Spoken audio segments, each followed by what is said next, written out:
et bienvenue dans l'émission Parole de femmes. Aujourd'hui, on s'attaque à un autre petit péché, celui qu'on appelle le petit péché mignon de la gourmandise. Et je disais aux filles, même le mot gourmandise, il est mignon ce mot. On dit ah, il était gourmande et tout ça, ça n'a pas l'air d'être si méchant que ça n'a pas l'air d'être si grave que ça. Mais aujourd'hui, on va voir que vraiment la gourmandise peut créer, c'est une porte d'entrée vers les excès, c'est une porte aussi d'entrée vers le manque de maîtrise.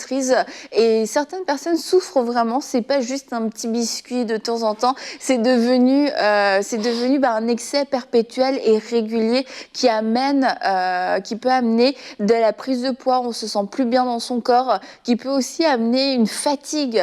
On a parlé hier de la paresse, mais une fois que tu as bien mangé, qu'est-ce que tu as envie de faire? Est-ce que j'ai bien mangé, je suis remplie, j'ai mangé une raclette, une tartiflette avec un peu de frites, et c'est bon, qu'est-ce que j'ai envie de faire? J'ai envie d'être trop actif, ou alors est-ce que j'ai envie d'aller m'écraser dans mon canapé? Eh bien voilà, la petite fourchette de plus, la petite part en plus, etc. C'est comme la paresse, une petite part, ça change pas grand-chose, mais cumulé, et quand ça devient une habitude, ça commence à faire une différence dans notre vie. Donc on n'a rien mis à manger sur la table aujourd'hui. Heureusement, nous n'avons pas voulu être une occasion de chute pour vous. Donc, y a-t-il des gourmandes sur le plateau? Aurais-je une réponse ou pas? Pourquoi est-ce qu'on a fait cette émission quand mes joues sont sorties un tout petit peu? C'est à cause de ça, d'ailleurs. Non, mais il y a des gens, franchement, moi, je les admire. Il y a des gens, ils mangent vraiment à satiété. Ils ont assez mangé. Non, merci. Même si c'est super bon, même si tout le monde se dit, bon, allez, encore un petit peu, car c'est tellement bon, je peux pas résister. Je peux pas dire non, et c'est vraiment ça le truc, je peux pas résister. Et moi, je connais des gens dans mon entourage, eh bien, ils n'ont aucun de ces combats-là. Non, j'ai plus faim. C'est rare, non? Mais là, toi, t'es pas comme ça par hasard? Non, écoute, non, moi, pour vrai, le côté gourmand, c'est pas tant au repas, c'est les à côté. Ah, tu vois, grignoter. Le grignotage, et je pense que le pire, c'est le soir. Ah. Le soir, là, je sais pas pourquoi, le soir, il y a tout qui se réveille. Les placards s'ouvrent. Puis, je sais pas, c'est comme, ici, en plus, on mange relativement tôt, souvent et tout, donc on dirait que, tu sais, arrivé à 8h, là, je mangerais bien un petit truc, là, pour, tu sais. Et c'est vrai que, oui, comme tout le monde aussi, ouais, je suis gourmande à ce niveau. Ah, mais moi, je le disais dans le sens où tu sais t'arrêter. Du coup, elle a balancé sur elle. Mais tu sais, une des personnes que j'ai rencontrées qui avait une très grande maîtrise, et elle le vivait pas comme une privation, en fait, tu vois, que c'était un style de vie. C'était justement une dame au Québec, et puis elle me disait, nous, on soupe donc le soir vers 4h, 4h30, 16h, 16h30, quand les enfants sortent de l'école. Donc, imaginez déjà ma surprise. J'ai dit, ah bon, mais comment c'est même possible? Bon, bref, 16h, 16h30, et éventuellement 17h. Et je lui dis, mais le soir, vous n'avez pas faim? Je me dis, à 16h30, c'est l'heure du goûter. Après, tu te couches, et si tu te couches pas tout de suite, c'est sûr que tu as faim dans la soirée. Elle me regarde. Bon, quelquefois, je prends 1 ou 2 raisins dans la soirée. Soyons fous.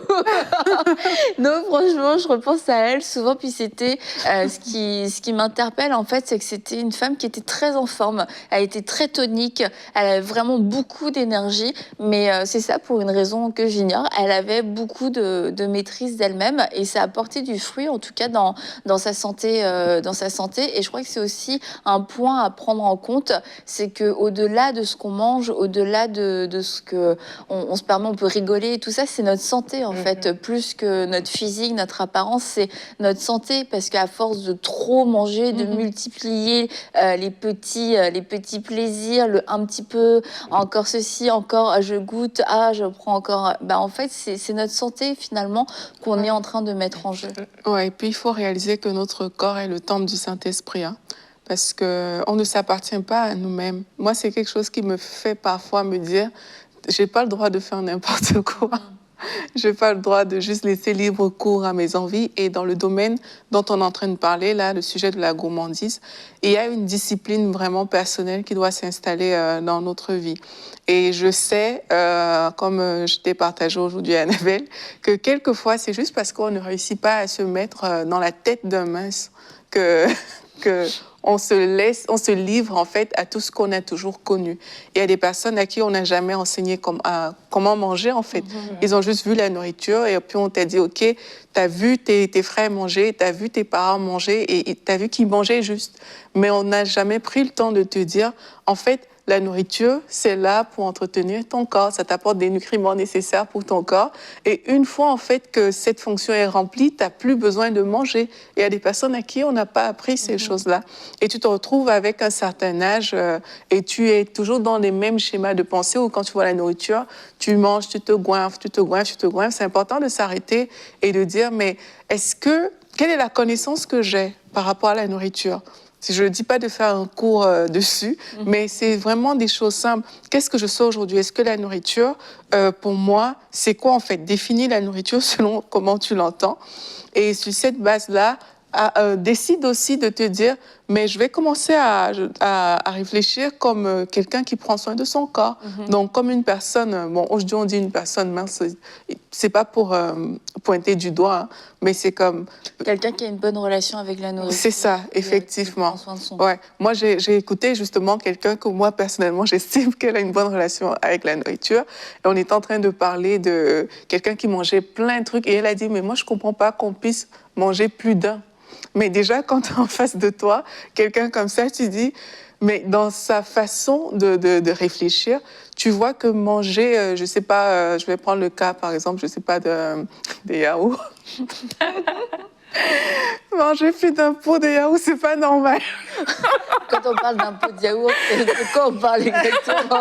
Parce qu'il y a les pots et il y a les pots. Non, manger comme... non, je parle des pots de 100 grammes. Hein. C'est ce qui est nécessaire pour notre fonctionnement. Mais toi, si tu alignes 8, 9, là, on n'est plus dans le cadre du normal. Et c'est à toi, en fait, de te discipliner et de revenir à la normale, de dire, mais non, ça, le cycle dans lequel j'étais, il n'est pas bon, je veux le rompre pour pouvoir instaurer un nouveau cycle qui me permette vraiment d'utiliser la nourriture pour ce qu'elle est vraiment et non pour ce que je pense qu'elle devrait être. Non, mais c'est ça, c'est vraiment une question d'équilibre au final, parce que c'est sûr qu'on peut se faire plaisir, enfin voilà, c'est bien d'avoir du fun, je trouve que c'est... Puis la nourriture, c'est convivial, c'est toujours un bon temps, c'est un bon passe-temps, non, je rigole. Mais non, Je dis oui à tout. C'est vraiment une question d'équilibre. Puis je pense qu'il y a deux choses aussi au niveau de la gourmandise, c'est qu'il y a le côté, au niveau de la sainteté, qu'est-ce que tu vas manger, surtout aujourd'hui, on a tout à portée de main, tu sais, c'est facile de commander de la nourriture, surtout en mode confinement, là, on a pu se faire livrer à la maison et tout, on n'avait même pas à sortir de chez nous, puis tout ça, donc vraiment sur le côté faire attention à se faire plaisir, mais quand même à rester dans l'équilibre, et en même temps, c'est pas parce que tu manges bien et sain que tu peux quand même manger trop, tu vois, et c'est toujours ce côté d'équilibre et d'écouter son corps aussi, de dire, bah, finalement, est-ce que j'ai assez mangé ou pas, quoi, d'avoir une certaine maîtrise, et je pense qu'il y a quand même une nuance là-dessus, puis aussi ce que je voulais dire, c'est que comme tu disais, ben, c'est important effectivement de prendre soin de notre corps. Autant qu'on doit prendre soin de notre cœur, ben, le corps c'est vraiment important. Finalement, c'est l'instrument que Dieu nous donne aussi pour accomplir tout ce qu'on a à accomplir. Et c'est vrai que lorsqu'on est vraiment intense puis qu'on prend pas soin au niveau de la nourriture, tout ça, ben, effectivement, ça va nous nuire en fait. Comme tu dis, il y a le côté fatigue. Déjà, quand tu manges trop, quand tu manges mal, du coup, ça nuit même à ta productivité, à ta créativité. Donc, mine de rien, ça peut aller loin. Puis aussi, si vraiment tu ne prends pas soin de toi, tu n'as pas une bonne hygiène de vie, ben, finalement, tu vas commencer à prendre du poids. Puis ça peut t'enlever même ton manque de confiance en toi, tu vois. Et donc, voilà, c'est vraiment, finalement, de quelque chose de petit, ça peut vraiment aller loin, quoi. Puis c'est quelque chose auquel il faut vraiment penser. On avait fait une émission avec Audrey Mac il y a quelques temps, maintenant, il y a quand même quelques années, mais c'était sur le fait d'avoir une bonne relation avec la nourriture. Et Audrey, justement, partageait, elle, son témoignage. Malheureusement, je ne me rappelle plus exactement du nom de l'émission, mais si vous tapez Audrey Mac, nourriture, MCIT, vous allez tomber dessus. Et elle disait le fait de se priver aussi, c'était pas une bonne chose. Et là, quand on parle de gourmandise, on n'est pas en train de dire là, faut juste manger des légumes verts, etc. Suivre tous ces régimes de privation, mais comme tu l'as dit, Laure, c'est être équilibré et de ne pas donner la place à la nourriture qu'elle n'est pas censée avoir. Et là, il faut être aussi sincère contraire, souvent la nourriture prend une place trop importante dans la vie. Tu manges parce que tu es triste, tu manges parce que tu es content, tu manges parce que tu t'ennuies, tu manges parce que tu es stressé, parce que tu vois, ça vient combler en fait. C'est juste, ça peut être réconfortant, ça peut être apaisant de manger, sauf que il y en a, tant mieux, hein, il y en a quand ils vivent ce genre de choses, tout de suite ils vont plus aller faire du sport, de l'exercice, de l'activité physique, et du coup ça leur permet d'évacuer d'une façon qui est saine, d'une façon que Dieu a prévue pour le corps, et tandis que le fait de manger, d'emmagasiner, oui, ça va faire du bien sur le coup, mais après, c'est quoi le sentiment en fait?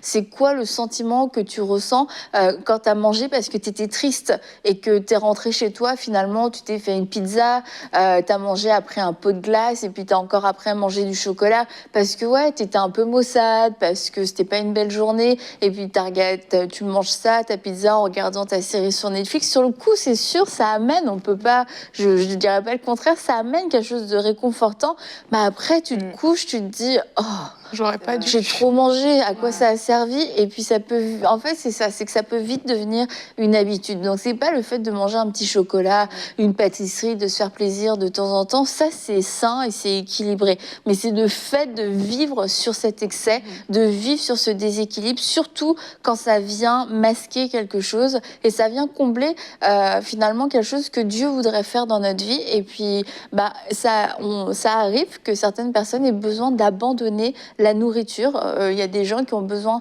d'abandonner des relations, des gens qui ont besoin d'abandonner une activité, besoin d'abandonner une mauvaise habitude, un péché. Mais il y a des personnes qui ont besoin d'abandonner la nourriture, non pas qu'on va s'arrêter de manger toute notre vie, mais on va comme réapprendre à manger, parce que comme tu l'as dit Aurélie, quelquefois on n'a jamais appris en fait.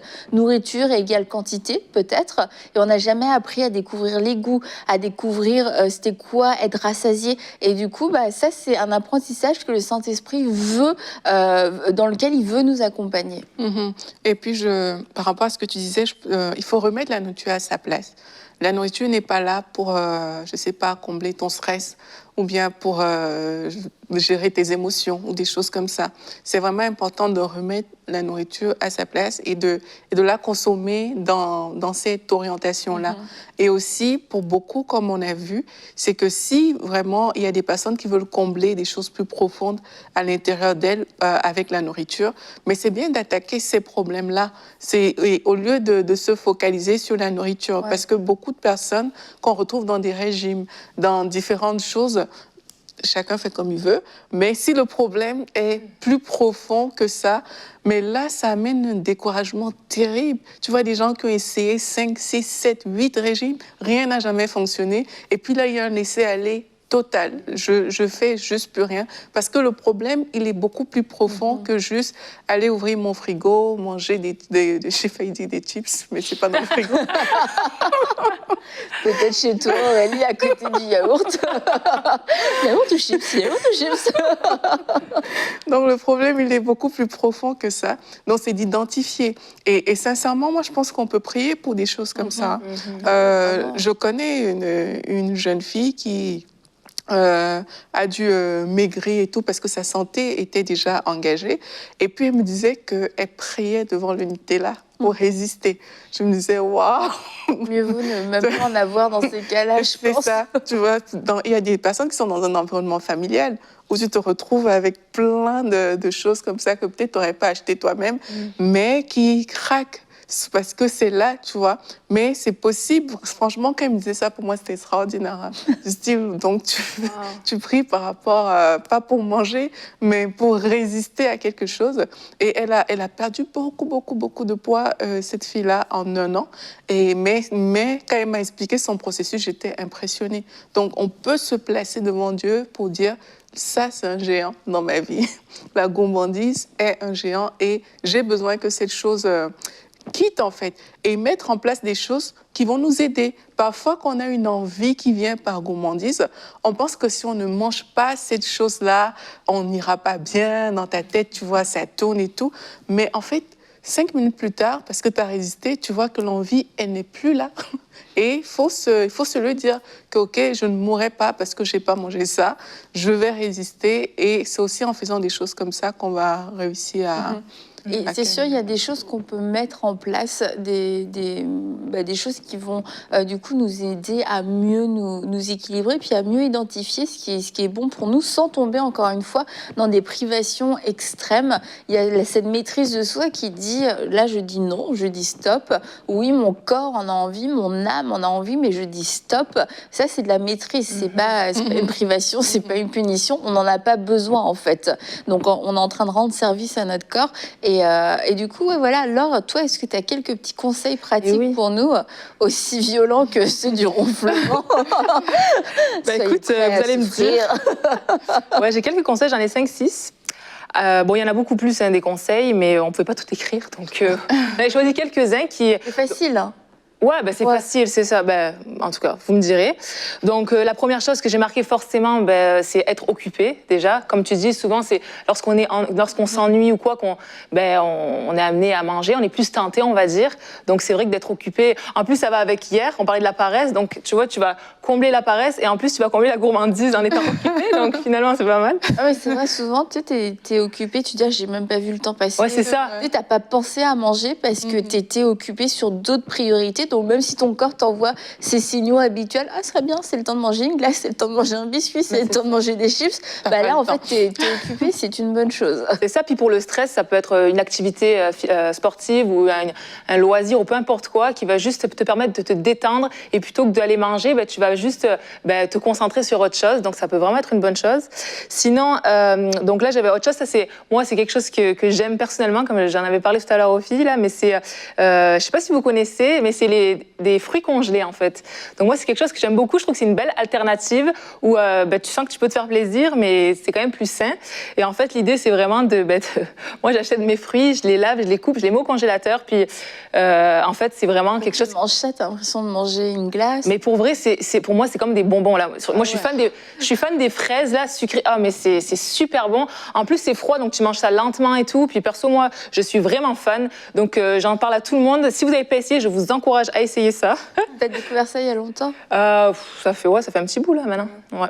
C'est une meilleure alternative que les crèmes glacées. Ouais, c'est ça, tous les petits bonbons, les machins. Mais c'est ça, moi, si j'avais su quand j'étais jeune, c'était les chocolats, les ci et les mi, mais j'aurais trop aimé manger ça aussi, là.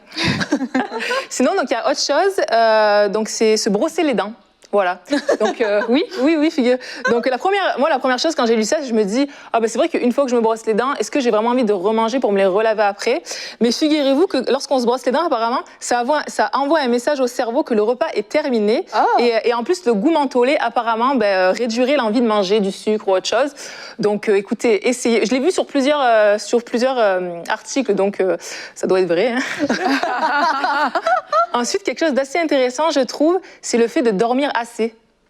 Parce que figurez-vous que lorsqu'on manque de sommeil, on a davantage envie de manger.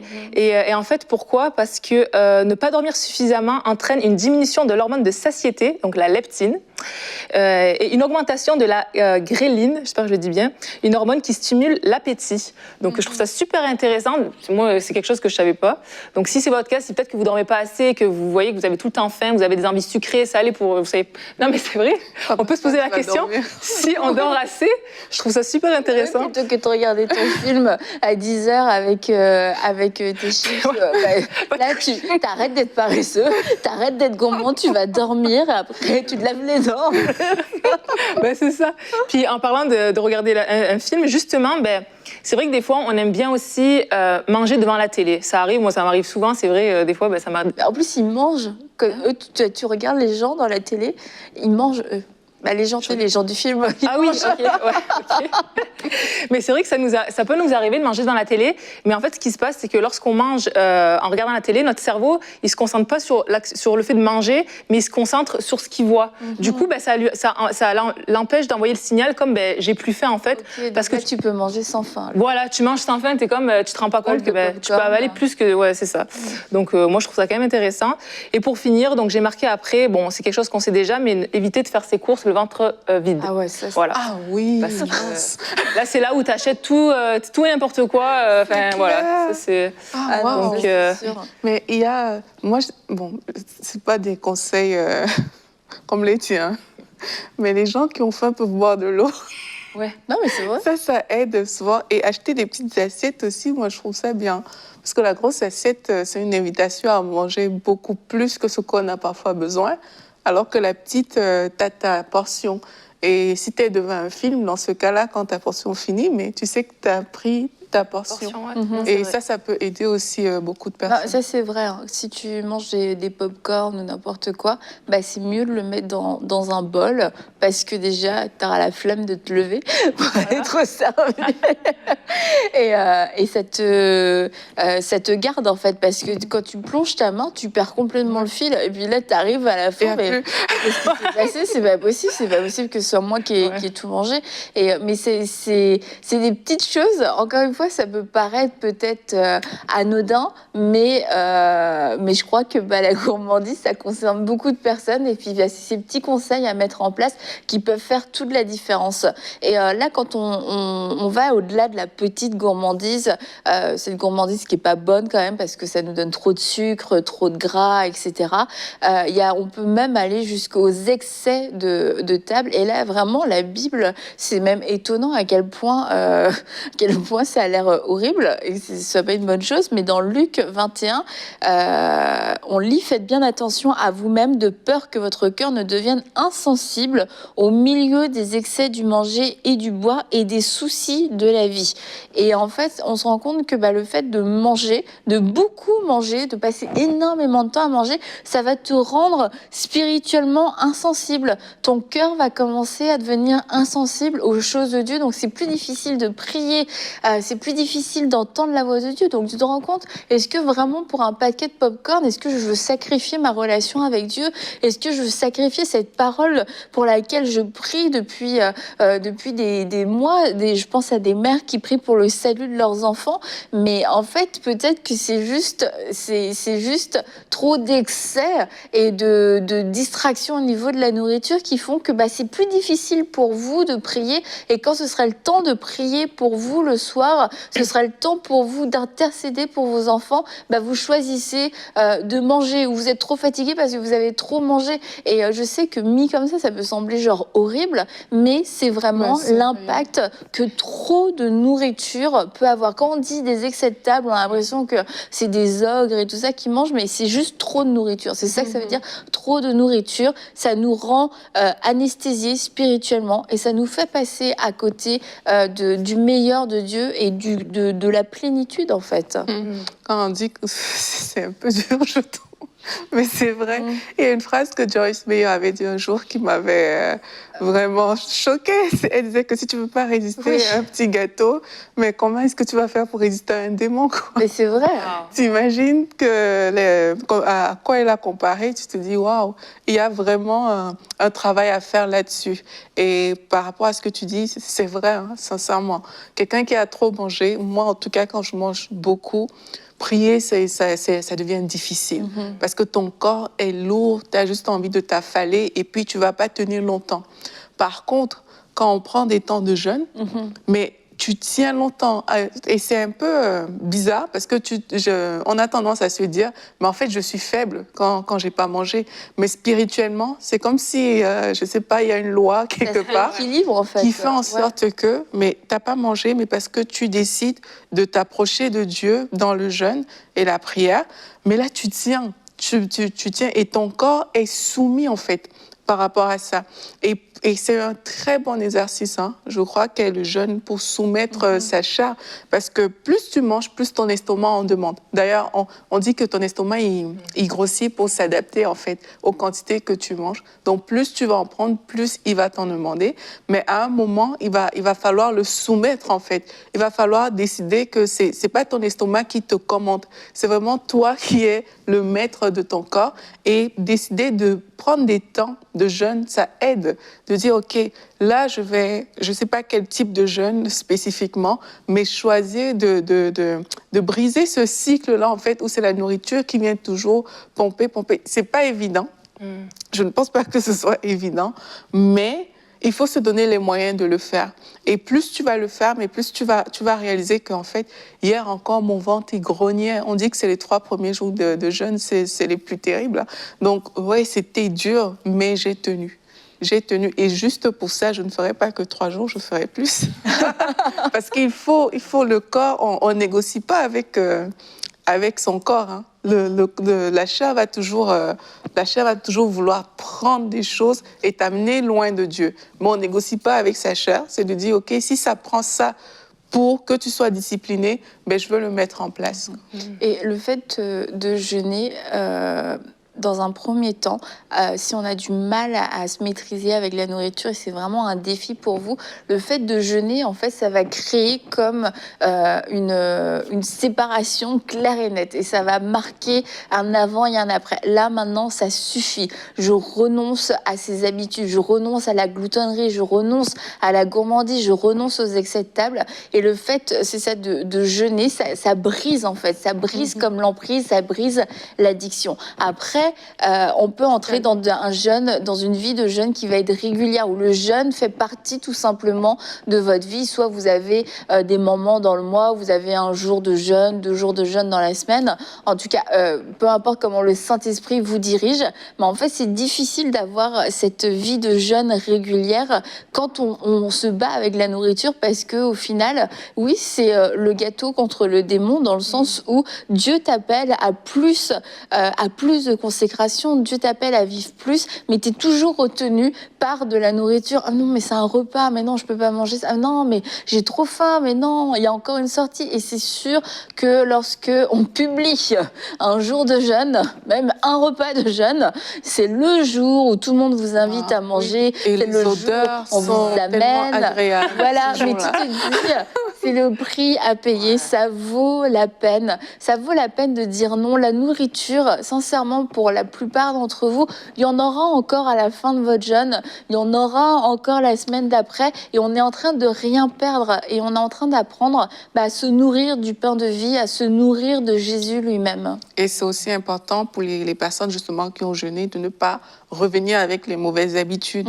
Le jeûne, comme tu as dit, ça casse quelque chose, mais c'est le temps justement quand tu reviens d'installer des bonnes habitudes de vie pour ne plus te retrouver en train de faire des yo-yo dans ce sens-là.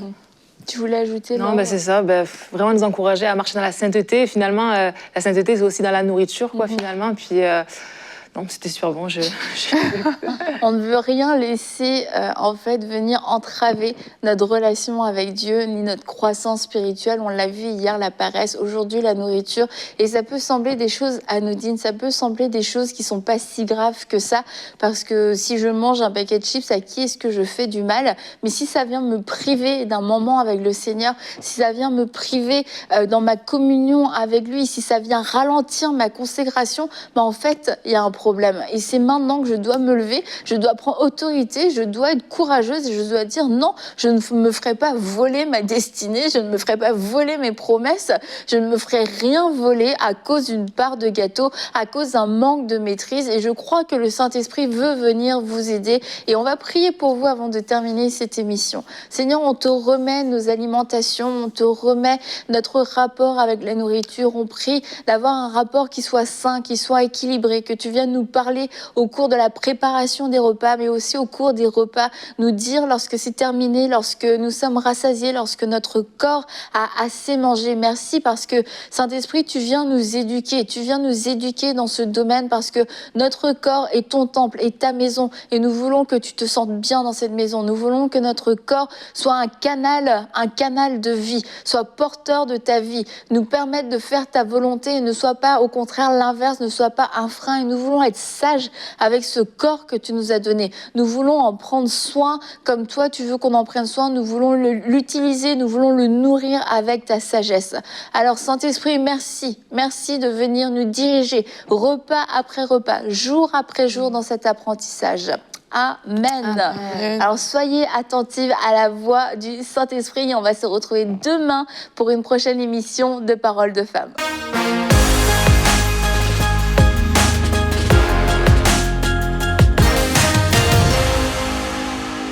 Dès maintenant, donnons pour achever la construction et équiper le centre EMCI. Pour faire votre don, rendez-vous sur emcitv.com/3500.